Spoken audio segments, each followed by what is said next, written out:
Hello, welcome to the podcast where you learn English language in the same way native speakers use it every day. The present podcast is about showing learning the expressions we use whenever we want to change the topic of discussion. How do we show that we want to change the topic we are discussing about in English?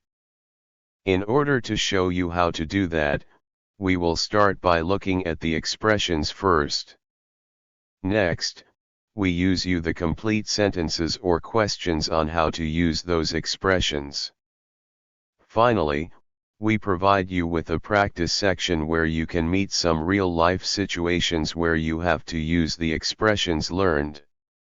This will help you practice what you have learned in this class. So, let's get to it. A. Expressions for changing the subject matter in English. 1. I am glad you said that. 2. I am glad you brought that topic up. 3. That reminds me of. 4. Speaking of that, we have. 5. To get back to what I was saying. 6. By the way. 7. That brings to mind. 8. Changing the subject. 9. Before I forget. 10. Oh, I nearly forgot. 11.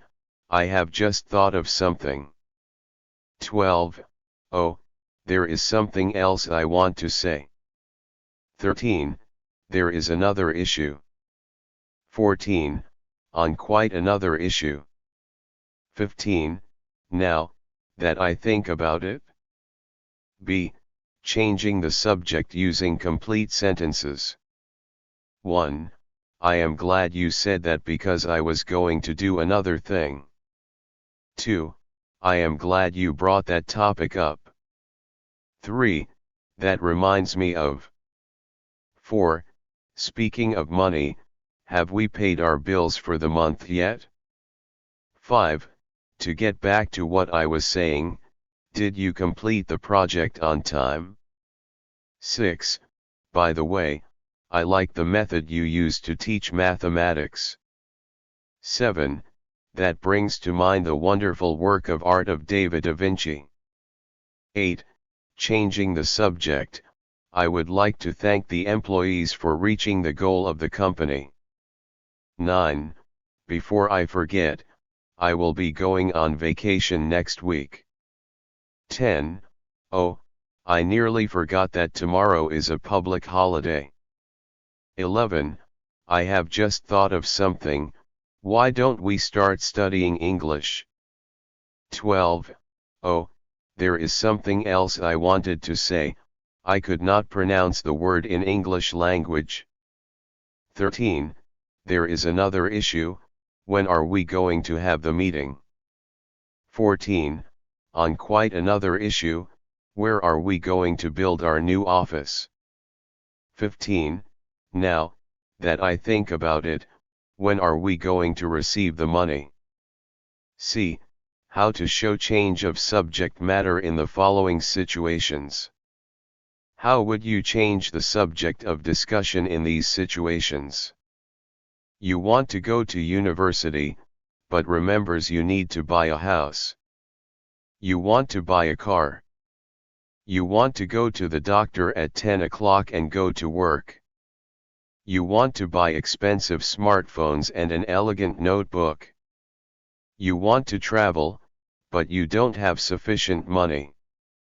You want to study English and you are looking for a good teacher. You want to buy a house and you don't have money for down payment. You want to go to Disney World, but you don't know how the weather will be. You met a primary school friend and you remembered your childhood period. Imagine other situations where you need to change the subject matter or remember another thing. First, write down the situations similar to those in section C. Then, use the examples given in section B to talk about your situations. Try and practice more times so can understand and master how to change subject matter or issues when you are speaking an English language. An example where you can use this is in giving presentations in English. When you finish, do not forget to write your comment if you have any problems with any of the topics discussed in these podcasts. Thank you for listening to the podcast. I thought my heart was made to break. Somehow I was paying for all my mistakes, and that's just the way